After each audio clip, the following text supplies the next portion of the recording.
From the National Newsroom of the Canadian Press, I'm Jason White.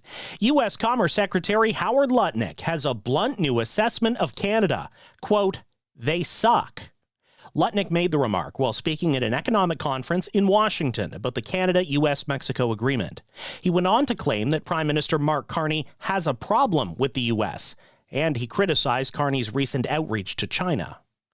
Iran says it has reopened the Strait of Hormuz to commercial traffic, but a University of British Columbia economist says it could be a while before any calm returns to rattled global oil markets. Werner Antweiler says it's not like flipping a switch. Even if you send ships now, it will take several weeks before they arrive at the destination. So marine traffic isn't instantaneous either.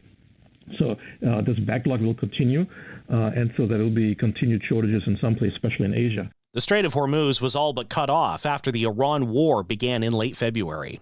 Meanwhile, U.S. President Donald Trump suggests a second round of direct talks between America and Iran could happen this weekend. He tells online news outlet Axios Iran wants to make a deal, and Trump says a meeting will probably happen over the weekend. Air Canada is starting to suspend flights in response to a shortage of jet fuel. Air Canada flights from Toronto and Montreal to New York City's JFK Airport will be suspended between June and October. The airline blames jet fuel prices doubling since the start of the Iran war. Air Canada says it'll contact affected customers with alternative options.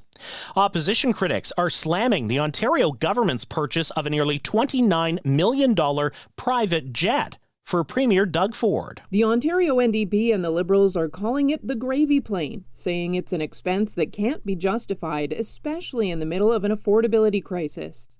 The Premier's office says they purchased a used 2016 Bombardier Challenger 650 jet for $28.9 million. Ford's office says he travels a lot within Ontario, across the country, and to the United States more frequently these days. Allison Jones, The Canadian Press, Toronto. Prime Minister Mark Carney has met with the newly sworn-in Premier of Quebec. Premier Christine Fréchette promises to fight tooth and nail to defend her province's use of the notwithstanding clause. Quebec's made use of the clause to shield several pieces of legislation from court challenges, including the province's secularism law that bans certain public servants from wearing religious symbols at work. Celine Dion wants you to dance.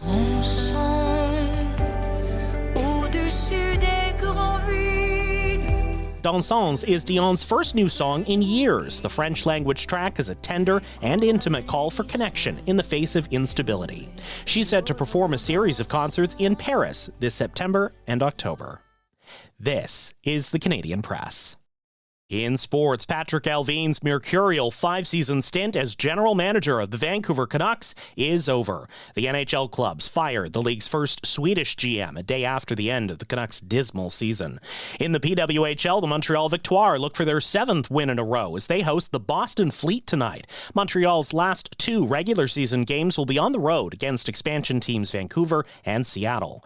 Toronto's Eric Lauer gets the start tonight as the Blue Jays kick off a 3-game road series against the Arizona Diamondbacks. And the Toronto Tempo have a practice facility on the way for their inaugural WNBA season. Team president Teresa Resch says she's happy to be able to deliver such an important facility. Recent CBA negotiations, this came out loud and clear that these athletes need these types of facilities to be at their best, and honestly, they've deserved it for a long time. The practice facility will be built at Exhibition Place and should be done by 2028. From the Canadian Press, I'm Jason White. Thanks for listening. Don't forget to follow and subscribe. For more of today's top stories, visit thecanadianpressnews.ca.